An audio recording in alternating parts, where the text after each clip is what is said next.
Hello, my dark darlings. I'm Markia, and this is the Something Scary podcast. To our veteran listeners and those just voyaging into the dark with us for the first time, welcome. Life is filled with pain and suffering. Thankfully, there are many different ways we learn to cope. We let things roll off our backs. We toughen up and face problems head on. We can rely on good friends and family help. But when none of that works, the people who suffer in silence will enact their revenge on those who have caused them pain. And there's little that anyone can do about it. First, there's something fishy about the school bullies, followed by the menacing glare of feral cats. Then, a friendly neighbor with sinister secrets. Finally, in our featured story, a lover's quarrel gone awry. I receive hundreds of creepy story submissions every single week, and of those, the scariest ones make it into our podcast, along with a story that we've chosen to animate and post over at youtube.com/snarled. If you have a tale you're dying to share, send me an email at somethingscary@snarled.com. If you'd like to support Something Scary, then consider joining our Patreon.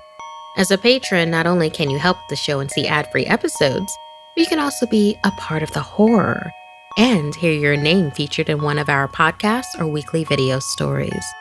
Visit patreon.com/snarled. So, want to hear something scary?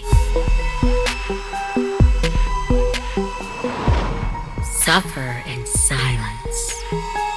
Never force a favor, because a favor is just like a wish.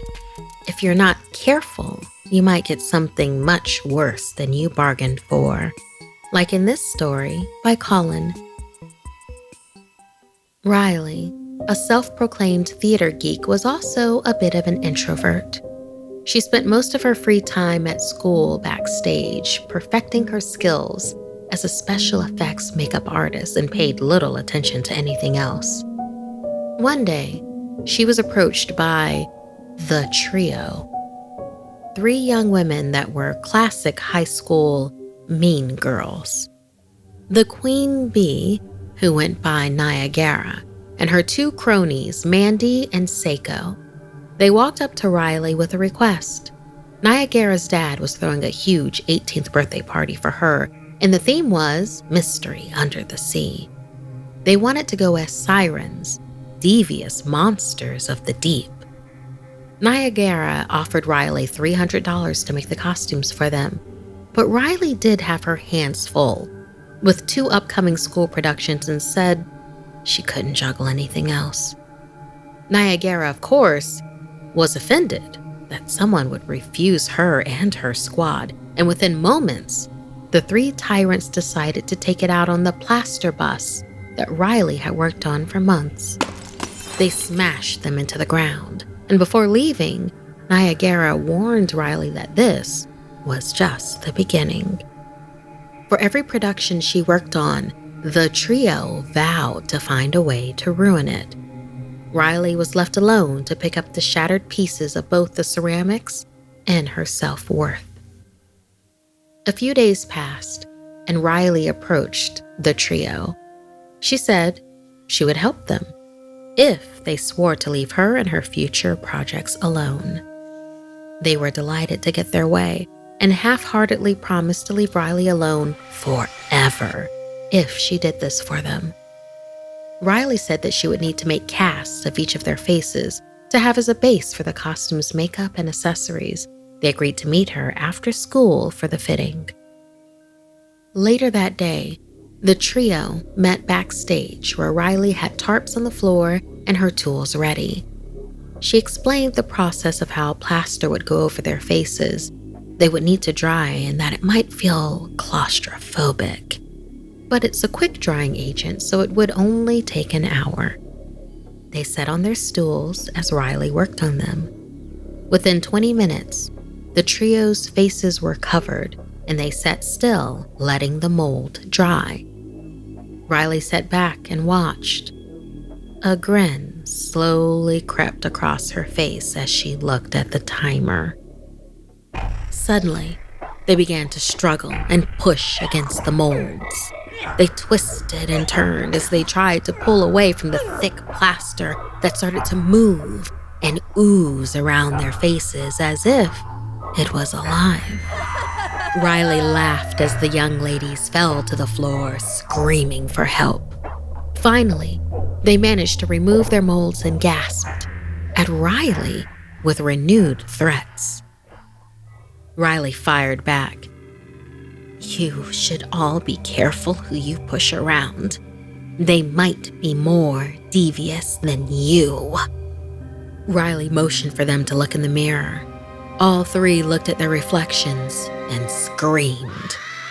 Each of their heads were now covered in shiny scales, their eyes all now a deep soulless black. Fin-like ridges replaced their long hair and large gills throbbed on their necks. Riley gave them exactly what they wanted for the party. They were now forever mysteries of the deep. You better hurry to the ocean, Riley said. Soon it will be the only way you can breathe. The trio of young fish women ran from the school, breathlessly to their new ocean home. Riley smiled and took the three molds to the back of the studio where there was a locked door. She unlocked it and flipped on the light, where she was greeted with rows and rows of other busts of all of those foolish enough to cross her path that she then turned into all sorts of monstrosities. The trio would make a fine addition to her collection of horrors unleashed on the world. Thank you so much, Colin, for inspiring this siren story. Listener, how do you handle people who are bullies? Do you think that Riley was too harsh with her revenge? Would you like for us to follow the story of the trio and their siren adventures, their mysteries of the deep? My face treats being super oily like it's a job, and the work hours are 24/7. Inconvenient? Yes. Embarrassing? Always. We've all had struggles with our skin, and that's why we're excited to partner with our sponsor, Apostrophe. Apostrophe, a prescription skincare company, treats acne, and they can also help you hit your other skincare goals like reducing redness, wrinkles, and even dark spots. I enjoyed the quick and easy service experience with Apostrophe. I gave my skin history to a real dermatologist, and it's nice to know that my plan was tailored for me. No pharmacy lines and no appointments necessary. We have a special deal for our audience. Save $15 off your first visit with a board-certified dermatologist at apostrophe.com/scary when you use our code SCARY. This code is only available to our listeners. To get started, just go to apostrophe.com/scary and click Begin Visit. Then use our code SCARY at sign up and you'll get $15 off your dermatology visit. That's apostrophe.com/scary and use that code SCARY to get your dermatology visit and save $15. And we thank Apostrophe for sponsoring the podcast.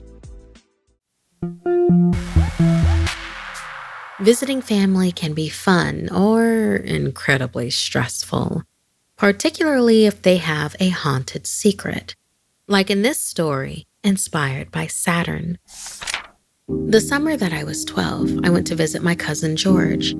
He lived on a property that was largely unchanged since the 1790s. He swore the house and land was haunted because there was a cemetery on it. George also said there were 3 feral cats that lived on the property named Oleander, Thrash, and Mary. Mary was named after the tombstone she always slept on. So when my parents asked if I could visit him, I jumped at the chance. The house was overgrown with ivy and the property went on for miles. I immediately saw the 3 cats slinking around when I first arrived. Mary was the most terrifying. She was a little mangy and seemed to hate people, especially me. That afternoon, through rain-covered windows, I peered out onto the cemetery where I could see an old, dilapidated fountain in its center. The pool of the fountain seemed to shine and drew my curiosity. The second the rain let up, George and I headed for the cemetery. He said we weren't allowed near the fountain. So of course, we smiled and beelined toward it. It was twice our height, and the center had gargoyles carved into it. As I looked at the bottom through an inch of water from the day's rain, something shimmered all around. I couldn't figure out what it was, so I decided to climb into it. I stepped in and realized the flooring was made of broken stained glass, as if it had come from a church. I reached down to grab a piece, and when I stood proudly to show George, the ground beneath me cracked and caved. I plunged into a murky body of water below. George reached in to pull me up. A relief that was cut short was when I felt bony fingers wrap around my ankle and yank. George pulled with all his might, but I kept getting jerked under the water. Whenever my head surfaced, I would yell out, "Harder, George," only to be taken down again. Finally, George got me up enough that I got my waist over the rim of the fountain. George's face trembled in fear, and tears filled his eyes as he looked behind me at what was holding me. I knew I couldn't look back until I was safe. I was too scared to do anything but try to escape. "Please, keep pulling," I begged. And George found his courage and grabbed me hard and pulled me towards him.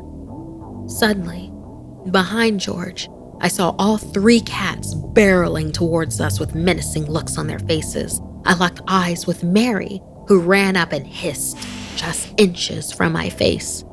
I squeezed my eyes shut and prepared for an attack, but Mary wasn't hissing at me. I felt the three cats walk down my back towards whatever held on to me. The cats screeched and hissed, and something let out a deep moan. Within a few seconds, my leg was free, and I flew on top of George, and we held each other. I turned to finally see what was after me. I peered into the fountain and saw the cats on top of it. It was a dark gray creature, human-like, with thick, throbbing veins and mottled, rancid flesh.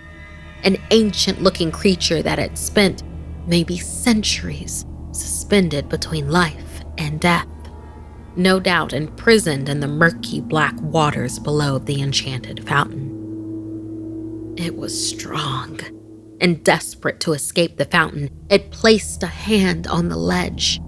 Then the second hand came up, despite the cat's frenzied attacks. George and I crawled away backwards, and as we witnessed, more and more of the creature emerged. The fear overwhelmed us, and we ran toward the house as fast as we could. But then suddenly, there was a thunderous hiss and an unholy, ear-splitting shriek, and then dead silence. We looked back at the fountain, and it was as if nothing had happened. The flooring was back to its stained glass bottom, and the three cats sat on its ledge. Mary in the middle had something in her mouth.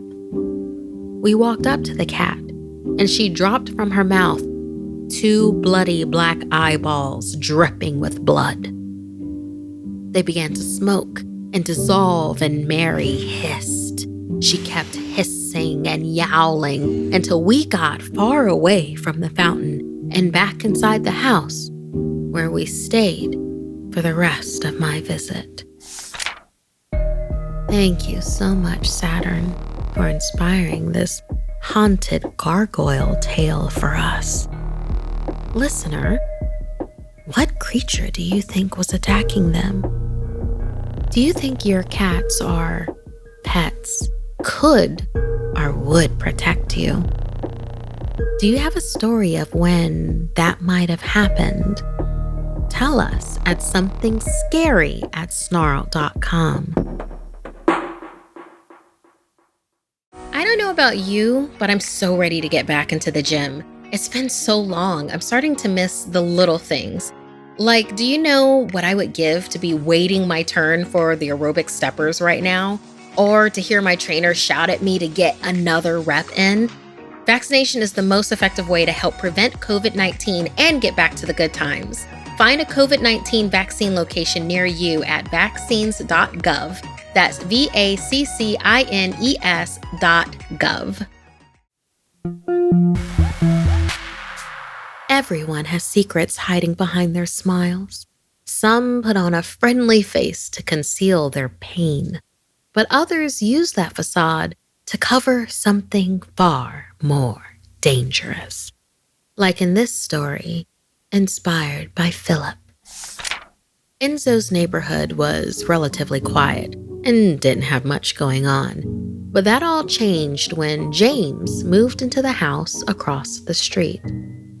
A lot of people seemed to like James, maybe because he looked a lot like the beloved actor Tom Hanks. But there was just something about the too nice man that Enzo didn't trust. The new neighbor was friendly, but also a stickler for the rules in the community. He was always on hand to be helpful, but also make very firm suggestions for everyone's quality of life. Instead of the leaf blowers and gas-powered lawn mowers everyone used, James insisted everyone used rakes, brooms, and manual mowers instead. Even going so far as to buy those items for everyone on their street. Everyone preferred their machines, but James's too friendly smile and generosity eventually had everyone doing it his way. On top of all of James's quirks, on numerous occasions, Enzo had seen James carry a bunch of large black trash bags in the middle of the night from his car to his garage. When Enzo told his parents, they laughed it off, saying that James was just a little weird, but harmless. One weekend, when his parents were out of town, Enzo got bored and decided to spy on James. James was outside tending to his garden when a very large pickup truck rumbled down the street.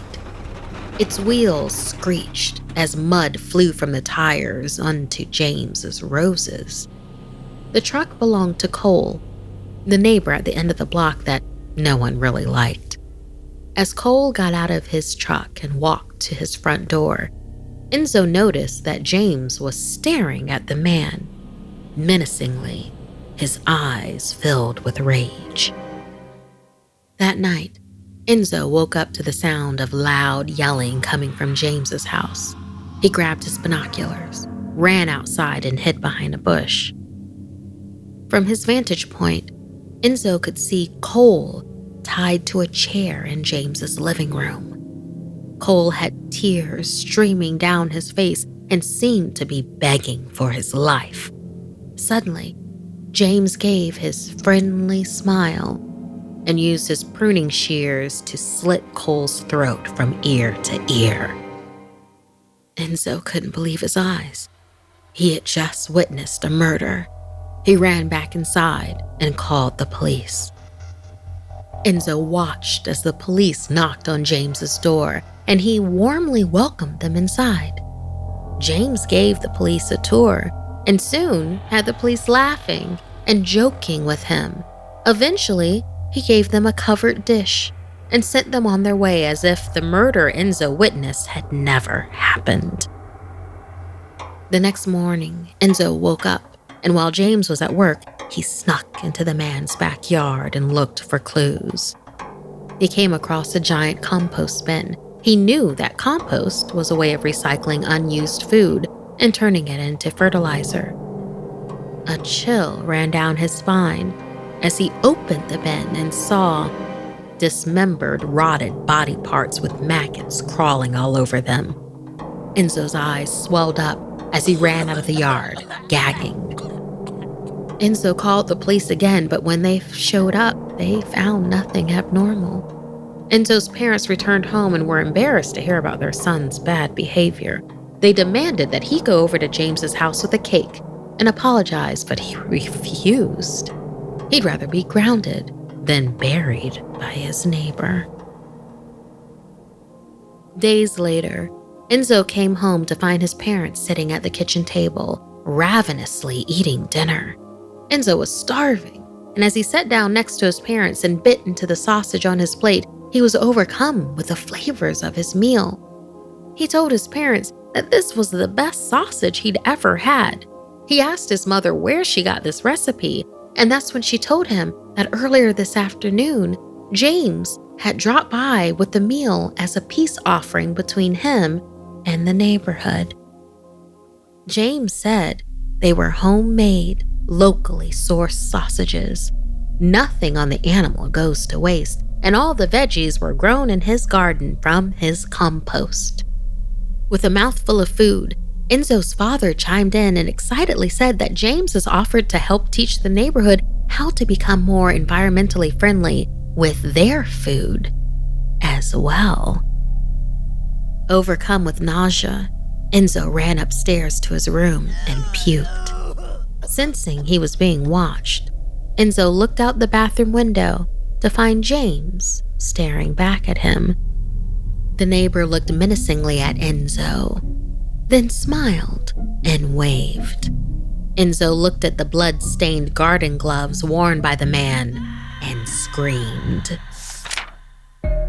Thank you so much, Phillip, for inspiring this friendly neighborhood horror for us. Listener, do you recycle? How far would you take recycling? There is such a thing as zero waste, for instance. What are other things you can do to help protect our planet without hurting other people, of course, at least the ones that don't deserve it? Murder, secrets to be uncovered, mysterious objects to be found. I could be talking about our show Something Scary, but I'm actually talking about the hidden object murder mystery game from Wooga, June's Journey. Set in the 1920s, it's a vintage-licious adventure. A free-to-download mobile game where you play as June, an amateur detective investigating the murder of her sister. I really enjoy June's Journey.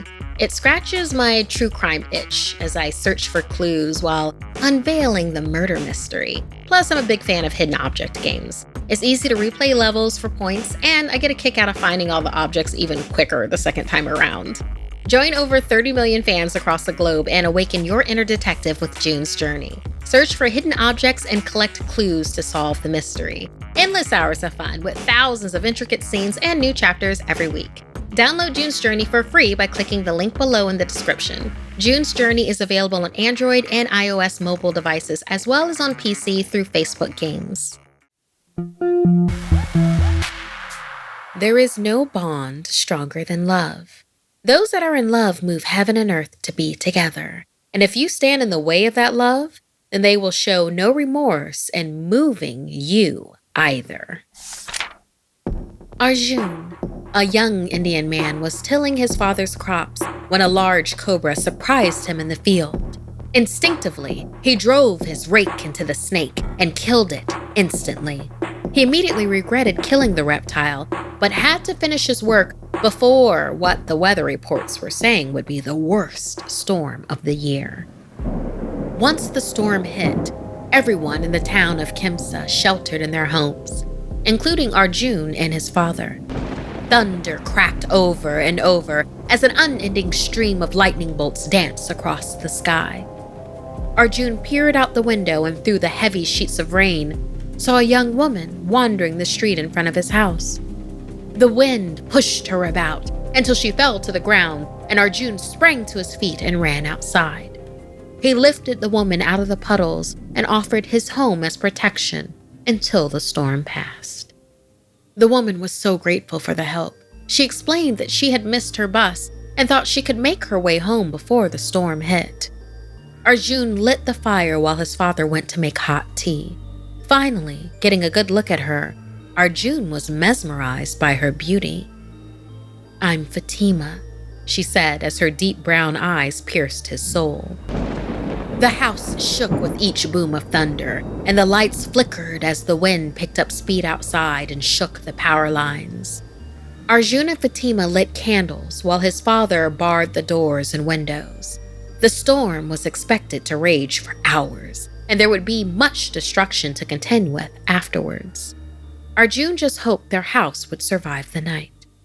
Fatima suggested they play 20 questions to get to know one another. Soon, Fatima learned that Arjun had been working on the farm since he was 9, and Arjun learned that Fatima worked in town and had recently lost her husband. During dinner, Arjun's father went over the young man's chores, and that's when Arjun remembered the snake. Filling his father in on the guilt he felt made the man chuckle. "That snake would have ruined the crops. You did the right thing. Let's just hope it wasn't an Ichhadhari Nagin," his father joked. His father explained that if a snake lived for 100 years without doing harm, it became sacred and was granted the power to transform into whatever it wanted. The snake Arjun saw looked like a cobra, and his father asked if he had seen its mate. Arjun shook his head. He hadn't. "Then you're fine, because if there's a mate, they are not to be separated. And if one of them is killed, the other will seek revenge," his father jokingly hissed at Arjun, and then began cleaning up the plates. Even though he knew his father was teasing him, he still felt worried. Fatima then put her hand on Arjun's. "It was only folklore," she said. Arjun relaxed and focused on the fondness he began to feel for his guest. But slowly, Fatima's gentle embrace grew tighter. At first, this made Arjun smile, but as she continued to squeeze, Arjun's fear returned. Her nails dug into his skin, and his bones began to creak. Arjun screamed in pain. Arjun's father ran into the room just as Fatima began to transform. Her eyes turned yellow, and her skin separated into scales as it turned a shiny black. The woman's hair fused together into a hooded shape, and finally, the hand squeezing Arjun's hand tighter and tighter became her tail. She writhed before them. Her transformation back into a giant cobra was now complete.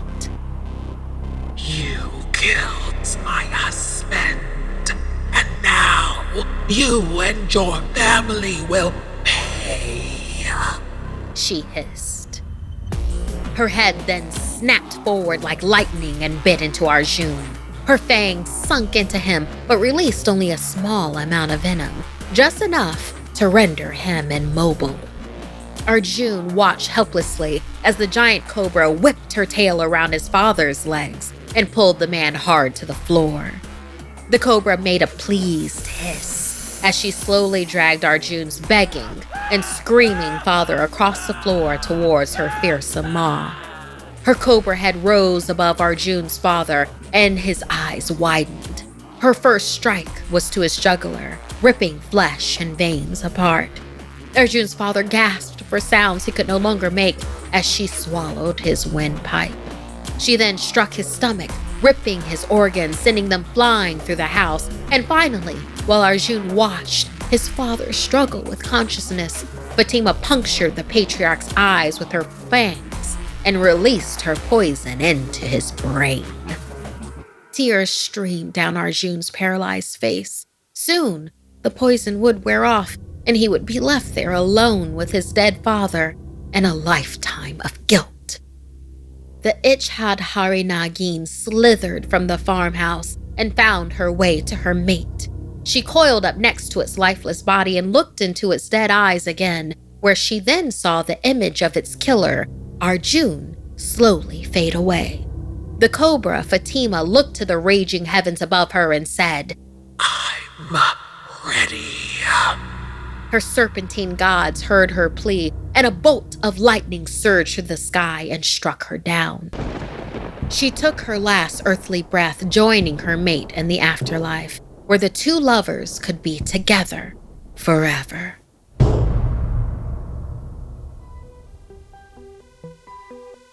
This week's podcast stories were edited by Markia McCarty, Sarah Lukasowitz, and Dennis Culver. Narration by Markia McCarty. Audio edited and mixed by Fitz Harris. Art and graphics by Mari Carlson. Produced by Hannah Mullen and Markia McCarty. Music by Sapphire Sandalo and Calvin Linderman. Executive producer is Gail Gilman.